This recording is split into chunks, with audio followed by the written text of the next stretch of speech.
Vous est-il déjà arrivé de vous sentir complètement épuisé, désorienté et accablé par une culpabilité écrasante après avoir tenté d'avoir une conversation sérieuse avec quelqu'un qui se prétend chrétien, mais qui parvient toujours à vous faire passer pour la mauvaise personne, la personne charnelle ou l'infidèle?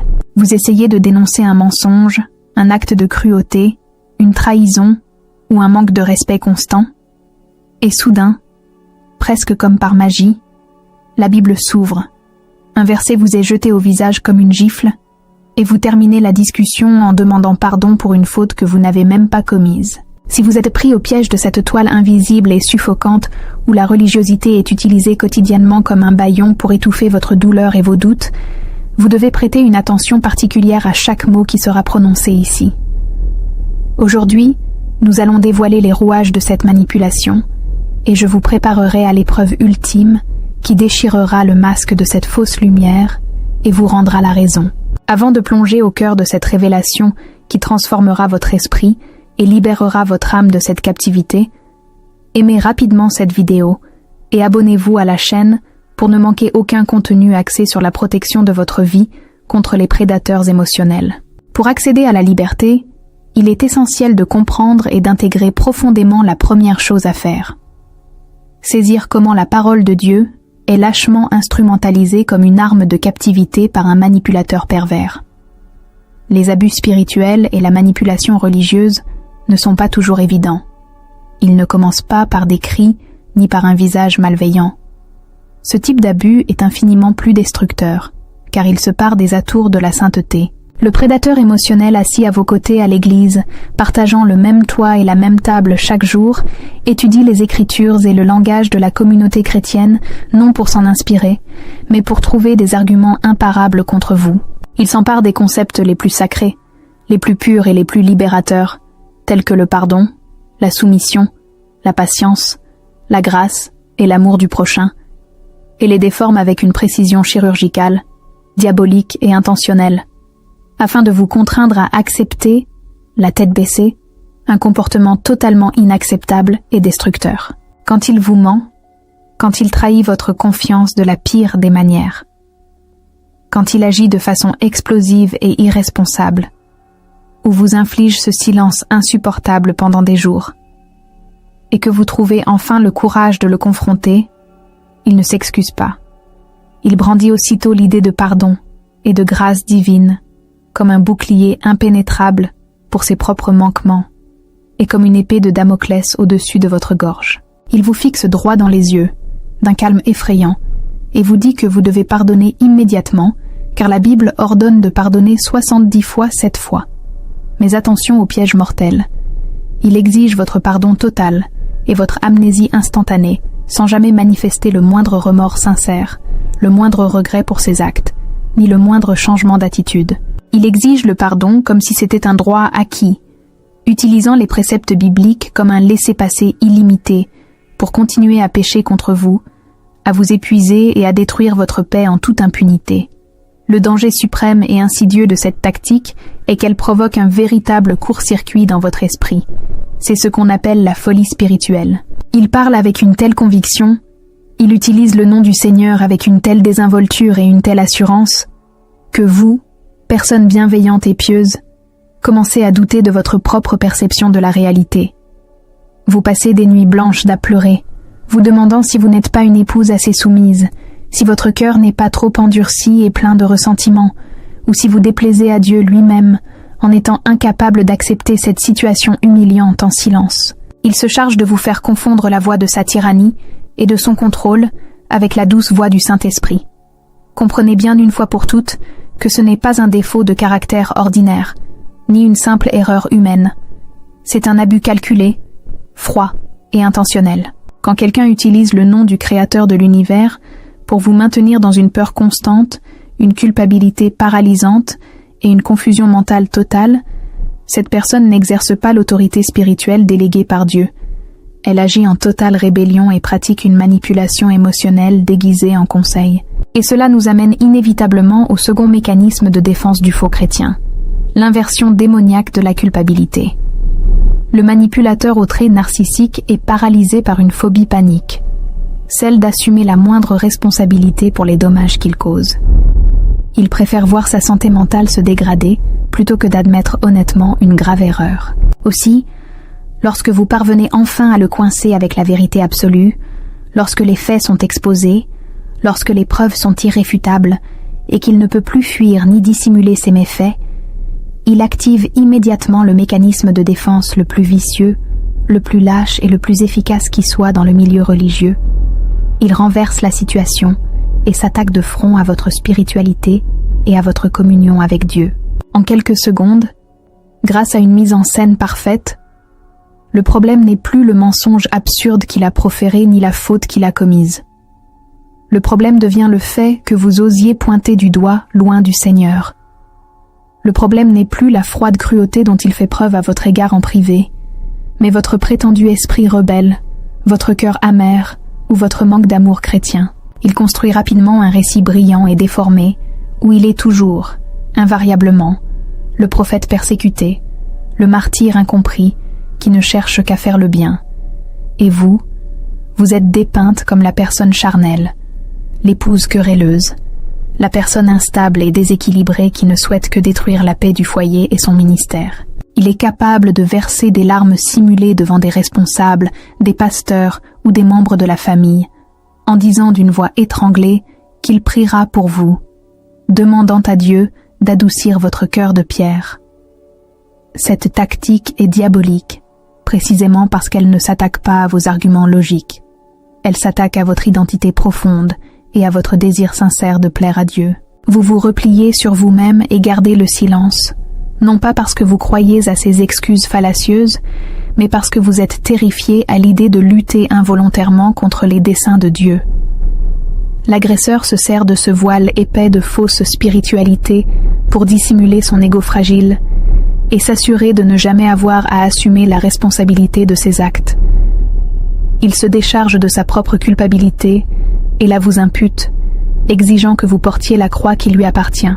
Tandis que vous vous noyez dans les larmes et l'autocondamnation, persuadé de devoir jeûner plus longtemps, prier plus intensément au petit matin et vous renier davantage pour être digne de cette relation, il dort paisiblement, pleinement satisfait de sa maîtrise totale du récit, de sa réputation et, surtout, de son emprise absolue sur vos pensées.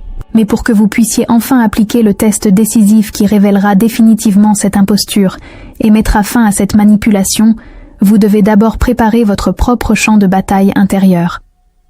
Cette préparation exige l'élimination totale, absolue et implacable de votre propre codépendance religieuse. Pendant des années, par une manipulation constante et des interprétations isolées des textes sacrés, vous avez été conditionné à croire qu'endurer en silence les abus et dissimuler les péchés d'un oppresseur est synonyme d'être un chrétien fort et vertueux. On vous a appris qu'exposer le péché caché et le comportement toxique d'autrui est un signe d'absence de pardon et d'amour, que votre seul rôle est d'endurer la souffrance, de prier en silence et d'attendre passivement que Dieu décide un jour de changer le cœur de cette personne. Je vous demande d'entendre ceci avec toute la clarté de votre âme. C'est l'un des mensonges spirituels les plus dangereux jamais infiltrés dans l'esprit des personnes de bonne foi pour les maintenir en otage. La parole de Dieu est sans équivoque et nous enjoint de ne pas nous associer aux œuvres stériles des ténèbres, mais plutôt de les dénoncer et de les exposer à la lumière. Détruire la toile de manipulation et faire éclater la vérité nue n'est pas un péché d'arrogance, mais un commandement strict pour protéger votre vie et la vérité divine.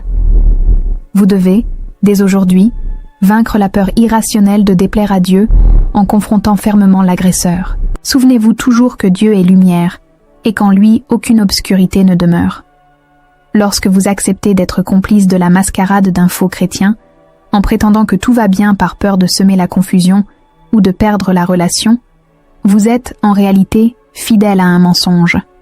Et la fidélité à une illusion trompeuse n'a jamais honoré et n'honorera jamais le Dieu de vérité. L'épreuve que nous allons découvrir ne fonctionnera concrètement que si vous décidez, dès maintenant, de cesser de vouloir être le grand sauveur dans sa vie.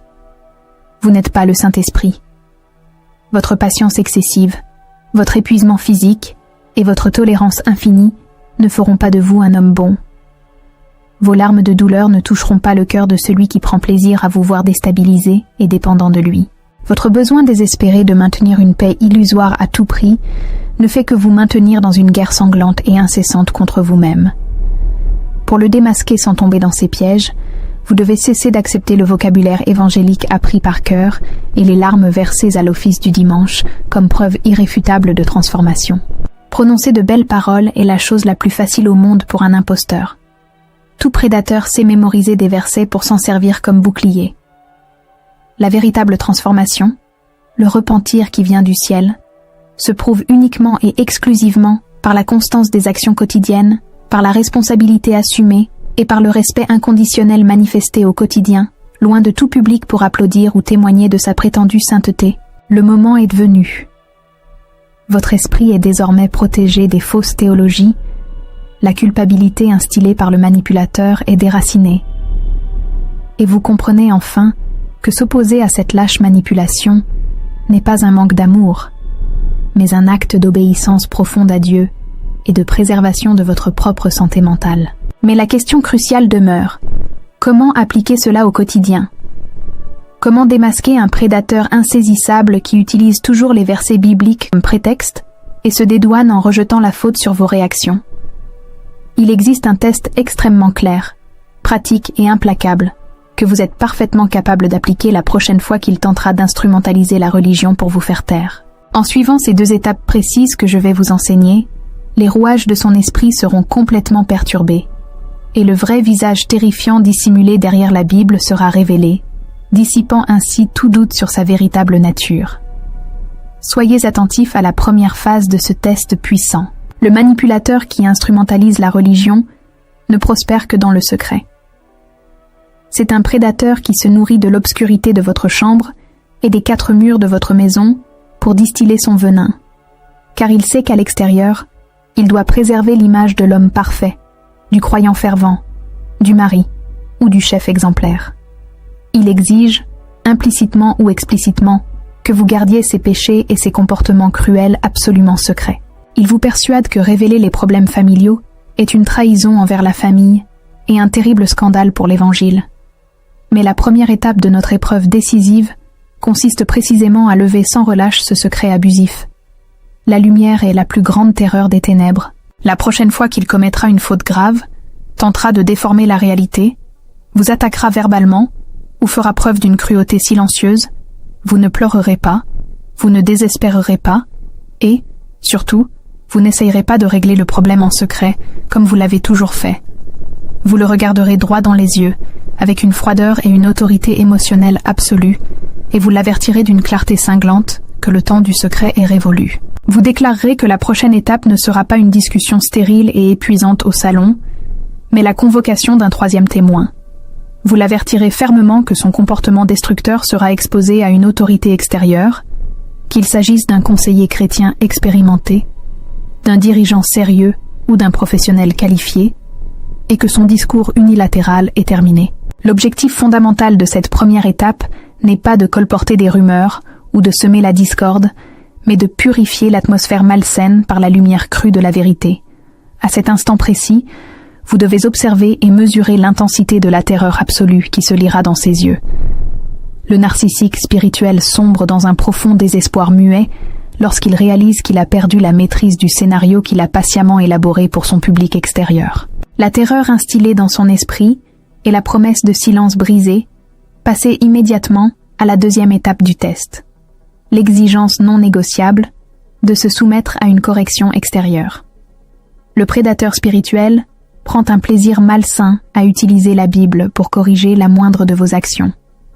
Il adore pointer du doigt, dicter des règles et exiger une soumission absolue en se basant sur des textes sortis de leur contexte, mais il a une aversion viscérale pour toute correction.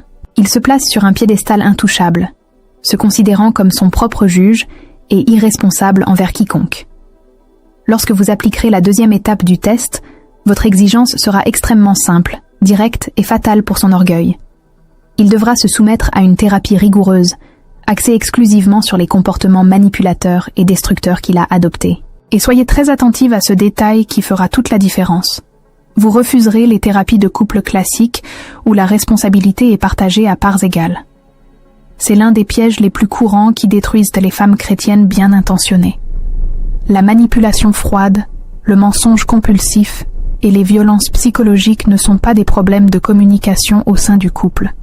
Ce sont des troubles profonds de la personnalité de l'agresseur. Un véritable chrétien, confronté à son propre péché de manière brutale, s'incline, accepte la discipline imposée, verse des larmes de véritable repentir et se soumet à la correction extérieure car il souhaite sauver son âme de la damnation.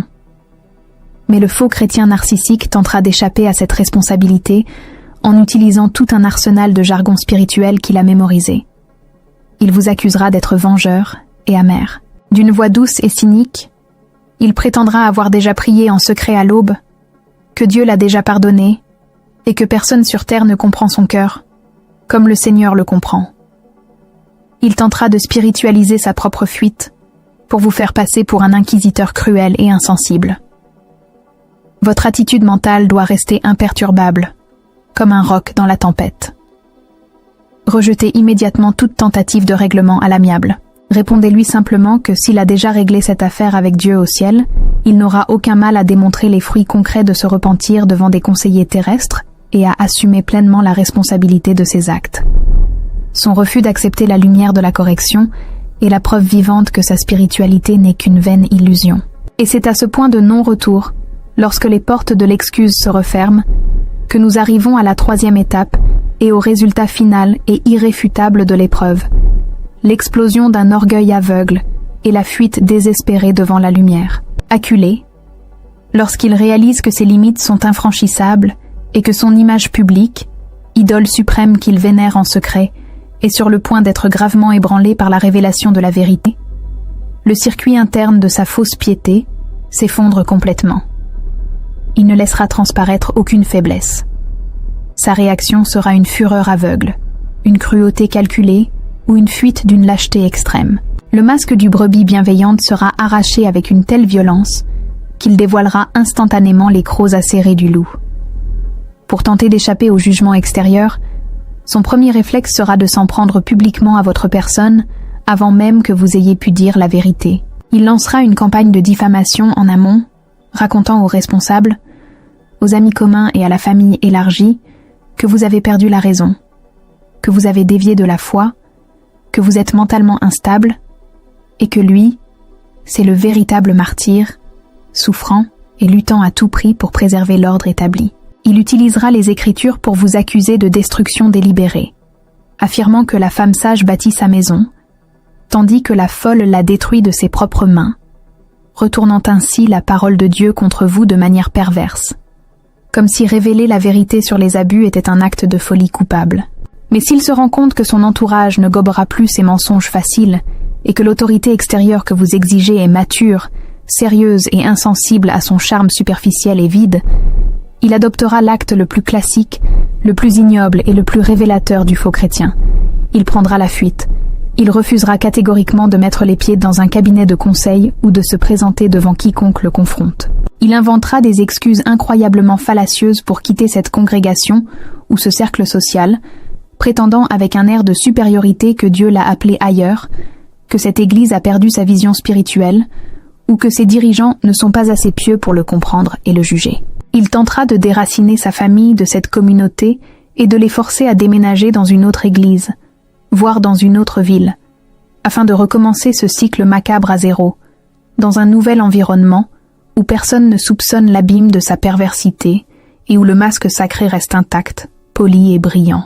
Ce refus agressif et farouche d'assumer ses responsabilités, cette odieuse tentative de rejeter la faute sur autrui déguisée en théologie, et cette fuite effrénée devant toute source de lumière sont la preuve ultime, scellée par Dieu lui-même, que vous n'avez pas affaire à un frère en Christ ayant commis un faux pas occasionnel ou souffrant d'une simple faiblesse humaine. Vous êtes face à un manipulateur extrêmement calculateur, au cœur endurci, qui utilise la foi des gens comme un outil pour soumettre, contrôler et épuiser quiconque croise son chemin.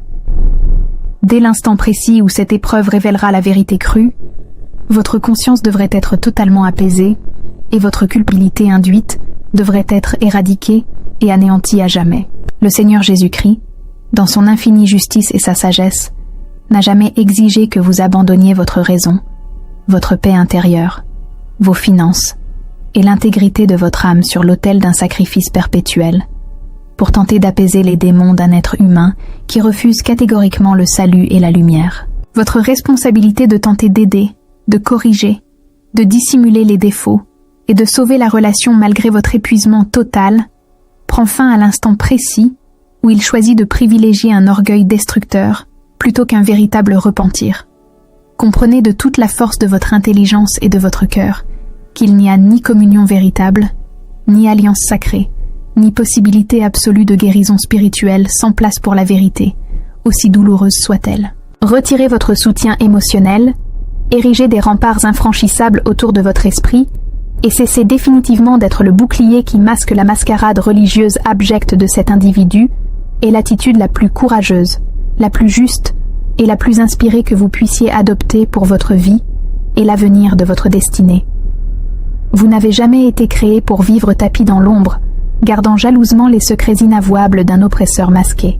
Vous avez été créé, façonné et appelé à marcher la tête haute dans la lumière, à connaître une paix profonde qui surpasse toute compréhension et à vivre pleinement la destinée libre et extraordinaire que le Créateur a conçue exclusivement pour vous depuis la fondation du monde. Si la dure vérité révélée dans cette vidéo a enfin ouvert les portes de votre prison émotionnelle et dissipé la culpabilité qui vous étouffait, n'hésitez pas à liker, à vous abonner à la chaîne pour que nous puissions continuer à démasquer ensemble ces tactiques maléfiques, et à commenter ci-dessous si vous avez déjà eu le courage de réaliser ce test de secret. Pour découvrir comment reconstruire votre identité brisée et protéger votre esprit contre toute nouvelle attaque des ténèbres, cliquez sur cette vidéo qui apparaît à l'écran.